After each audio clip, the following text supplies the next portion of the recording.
Đây là cỗ máy đã cùng tôi chinh chiến qua bao nhiêu tựa game huyền thoại 10 năm trước như là Gunny, Bang Bang. Cấu hình của nó vào năm 2015 từng là niềm mơ ước của biết bao nhiêu thế hệ học sinh. Nhưng liệu trong năm 2025 với sự phát triển như vũ bão ở công nghệ thì cỗ máy này còn đủ sức để chiến các tựa game hiện nay hay không? Hãy cùng tôi tìm ra câu trả lời trong video ngày hôm nay.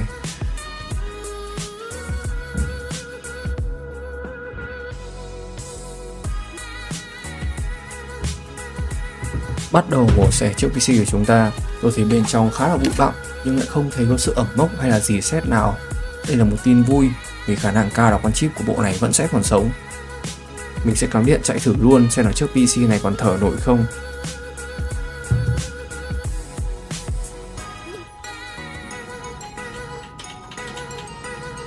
Loay hoay một lúc thì máy vẫn không lên. Nhìn sơ qua thì thấy bên chip trông vẫn còn rất mới, không bị hỏng hóc gì. Sờ vào vẫn thấy điện giật bình thường nên mình nghĩ là do nút nguồn của vỏ case bị hỏng. Nhưng cũng không phải. Có vẻ là mọi thứ bắt đầu khó rồi đây. Mình sẽ tháo tung bộ máy ra và phân tích tình trạng của các linh kiện xem sao.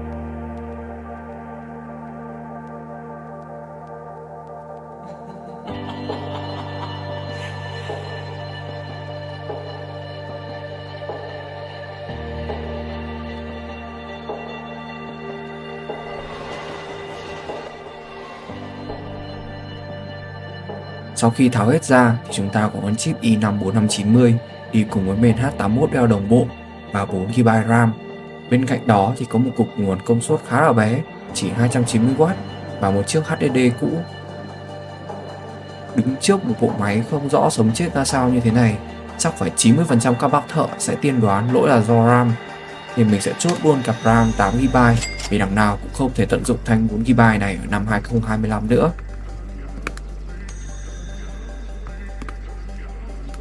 Tuy nhiên, đối tượng khả nghi nhất mình thấy ở đây chính là cục nguồn, bởi vì main trông khá là mới, chip thì rất là khó tèo vì dù lâu không được hoạt động nhưng nó vẫn ở an toàn bên trong main. Mình sẽ chốt cục nguồn mới sau khi đã chọn được Vega cho bộ máy này.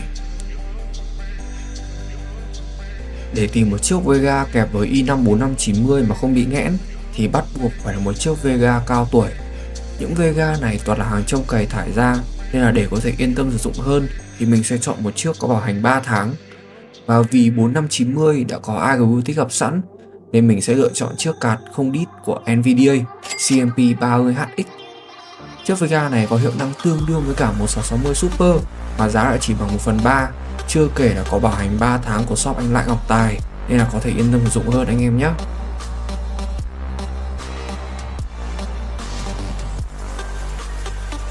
Cuối cùng, chiếc nguồn công suất phù hợp với bộ máy của chúng ta sẽ rơi vào khoảng 400W.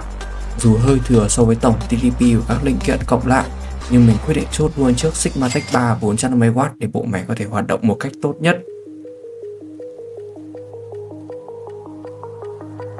Giờ thì cùng lắp ráp và test xem máy có lên không anh em nhé.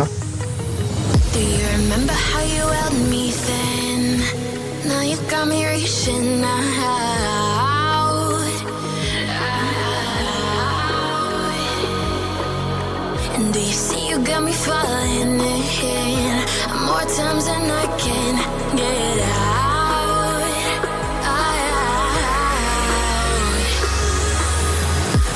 Down in the deep of my mind, I crawl for you and you're always inside.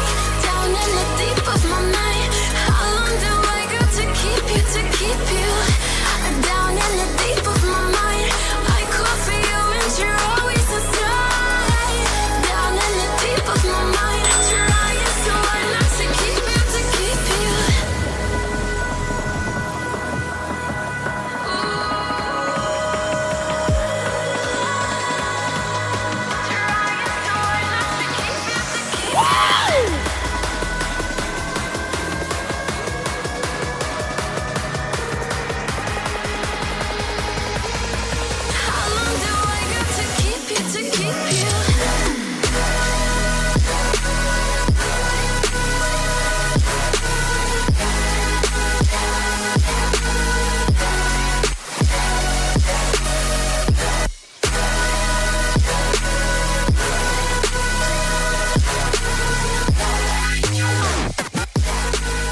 Sau khoảng 5 phút setup và cài driver thì hiện tại chiếc máy của chúng ta đã nhận tất cả các thông số như là chip i5 4590, main Dell DDR3 Bus, 16GB RAM Dual Channel và quan trọng nhất chính là chiếc card Vega 30Hx. Nếu anh em nào chưa biết cài driver chiếc card này thì có thể nhắn tin qua fanpage của mình để được hướng dẫn nhé. Rất là đơn giản thôi. Trước khi bắt đầu test hiệu năng của bộ máy thì mình sẽ đi dọn sạch chiếc vỏ case và lắp lại các linh kiện.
Giờ thì cùng mình xem sức mạnh của bộ máy sau khi đã ốp gần 2 triệu để nâng cấp nhé. Test ngay con game AAA đầu tiên, huyền thoại khỉ đen. Ở độ phân giải 1080p, setting low, thì FPS luôn ổn định ở trên mức 60. Hình ảnh cho ra trông rất là đẹp đẽ, mượt mà. Chiếc Vega 30Hx thì đang full load. Đây là một tin rất là vui bởi vì không xảy ra hiện tượng nghẽn cổ chai. Bên cạnh đó, nhiệt độ của chiếc Vega này cũng rất là mát, luôn dưới 65 độ. Chip thì chỉ hoạt động loanh quanh 60 đến 70%, chứng tỏ rằng bộ máy này có thể cân tốt tựa game AAA. Nhưng liệu rằng chiếc CPU 10 năm tuổi này có thể làm tốt nhiệm vụ của nó trong các game eSport, nơi mà CPU luôn được sử dụng nhiều hơn hay không? Chúng ta cùng đi tìm câu trả lời với game eSport đầu tiên, Naraka, một game nặng lai giữa eSport và AAA, đòi hỏi cả CPU và Vega đều phải hoạt động với cường độ cao. Vừa vào game thì chiếc CPU của mình full load luôn rồi. Vega thì chỉ chạy một nửa do mình để setting thấp nhất ở độ phân giải 1080p. FPS cho ra dao động từ 70 đến 90 khi mình đi nút đồ và chạy bo. Nhưng mà khi vào combat hơi đông người một chút thì con số này tụt xuống loanh quanh chỉ 50 đến 60 FPS. Dù vậy thì trong suốt quá trình trải nghiệm mình không cảm nhận được sự drop FPS nào. Nên để mà nói thì bộ máy này vẫn có thể chơi được Naraka tốt, thậm chí là trai hát ngon lành ở chế độ solo.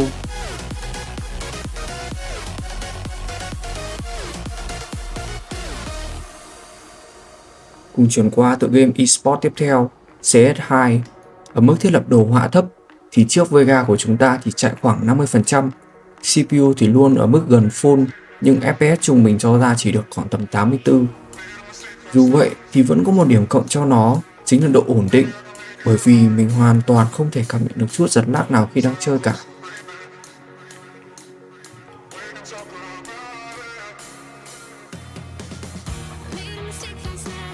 Cảm thấy thật phí phạm khi chiếc Vega không hoạt động hết công suất, nên mình quyết định tăng độ họa lên 2.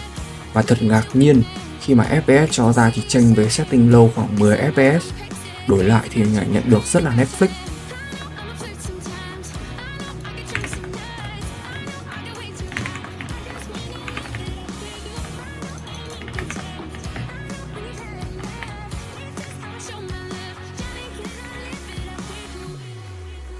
Chuyển qua tựa game eSport cuối cùng mà mình chơi, Valorant. mức setting thấp nhất thì FPS trung bình cho ra khi combat rơi vào khoảng 90 FPS. Với mức FPS như vậy thì mình nghĩ là sẽ hơi khó để leo rank cùng bộ máy này.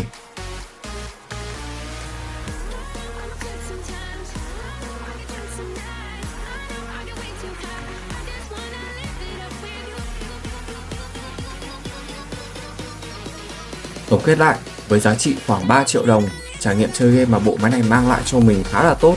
Nó cũng có thể cân tốt được các tác vụ văn phòng, thậm chí là cả design và edit video.